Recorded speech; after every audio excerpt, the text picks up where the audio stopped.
Oui, Baïla. Oui, sur le sujet, et je commence et je pense là où termine Sanso. Au fait, c'est vrai, la Banque centrale a vocation à être indépendante, totalement indépendante des pouvoirs politiques de l'État. Cependant, à l'image de tous les institutions qui ont cette vocation-là, elles sont toutes caporalisées et elles ne sont pas indépendantes. Que ce soit la Banque centrale, que ce soit le CNT qui a voté cette loi, que ce soit la HAC, que ce soit la RPT, toutes ces autorités qui sont censées être indépendantes de l'État, c'est pour ça même, c'est même leur raison d'être, ne le sont pas dans les faits. Donc, à la décharge, malheureusement, de la Banque centrale, elle n'est pas... C'est un état de fait. C'est la faute aux hommes et femmes qui animent ces institutions. Voilà. Où se situe la raison? Parce qu'on a vu quand même au Sénégal, les membres de la Cour, du Conseil constitutionnel ont été suffisamment responsables face au président de la République.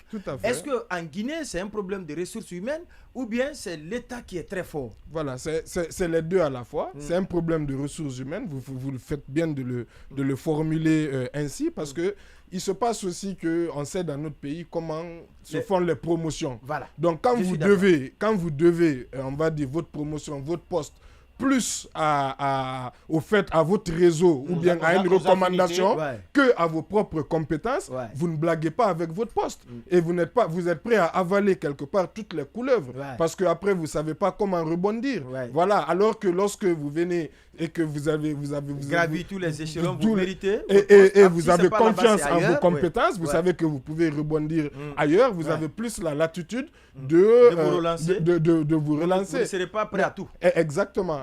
Et de l'autre côté, il y a l'État qui est très fort, il y a le présidentialisme, il y a... voilà, il y a donc... La preuve que je n'aime pas personnaliser le débat. Mais la Banque centrale, la preuve que la Banque centrale souffre d'un problème de leadership. Tenez-vous, certainement vous avez dû constater, vous qui avez été souvent invité aux conférences de presse organisées par la Banque mondiale et le FMI à l'issue de leur visite, de leur séjour en Guinée, c'était à la Banque centrale. Les réunions, les rencontres, c'était s'organiser à la Banque centrale. Mais aujourd'hui, c'est la Banque centrale qui se déplace pour aller ailleurs pour ces réunions. Donc, c'est la force de l'institution, comment on appelle, s'apprécie d'abord par ça. Le leadership. Voilà, le leadership. Il faut garder le leadership. C'est important. Donc, malheureusement, c'est... Oui, je trouve la question que vous avez posée particulièrement intéressante. Pourquoi est-ce qu'en Guinée, les institutions ne peuvent pas être indépendantes ou ne le sont pas encore vis-à-vis notamment de l'État? Et je dis deux choses. Premièrement, c'est plus un environnement global. C'est pas que l'État et ses institutions. Ce qui s'est passé au Sénégal, si à la base, les citoyens sénégalais n'avaient pas d'ignette, n'avaient pas suffisamment résisté, le Conseil constitutionnel n'aurait pas eu de base pour pouvoir se prononcer comme parce qu'il y a eu un concours de circonstances. Exactement. Les intellectuels, exactement. Oui, les artistes, la société civile, une véritable synergie d'action. Et la deuxième chose que je voudrais dire aussi, c'est que on érige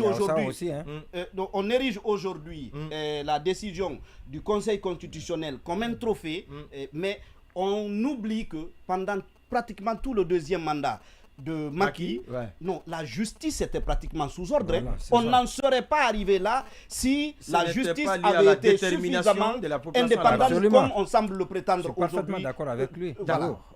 Oui. Voilà. Alors, on avance. Oui. Si Macky était à son je voulais juste dire que... Je voulais dire, placer ceci. S'il était à son premier mandat. À son premier mandat. Mais comme ils savent que quel que soit Macky allait partir, lui-même il était convaincu qu'il devait partir. Donc ils se disent, on n'a pas à rien à gagner avec quelqu'un qui doit partir. Qui doit s'en aller. Oui, le Guinée est ce qu'il est. Les institutions, ce sont aussi les personnes, ce sont les ressources humaines. Quand on dit qu'une institution elle est forte, c'est parce qu'il y a des personnes dignes de foi qui composent une constitution, de confiance qui composent donc cette institution. Donc ces institutions ne sont que personnes morales, mais ce sont les personnes physiques qui font de cette institution personne morale, c'est qu'elle est.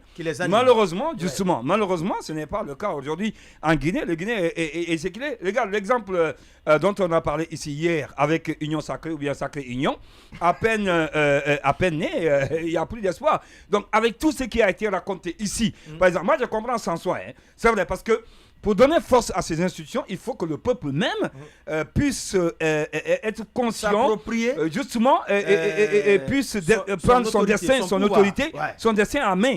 Là, c'est une manière de pousser les institutions, leur donner la force. Si ce n'est pas le cas, eh bien, le Conseil constitutionnel, la Cour suprême, autres institutions vont dire, écoutez, puisque le peuple lui-même ne réagit pas, donc inutile. Je suis pas seulement d'accord, mais en Guinée, je pense que l'espoir n'est pas permis. Il faut qu'on se dise la vérité.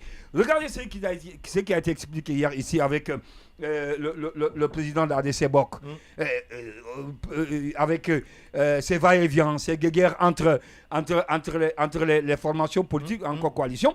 Vous ne vous comprenez pas, avec tout cela-là, est-ce qu'on peut espérer sur la classe politique ou encore sur la société civile pour booster ou encore donner du poids à ces institutions pour nous faire sortir de ce que nous sommes en train de vivre aujourd'hui? C'est la grosse question.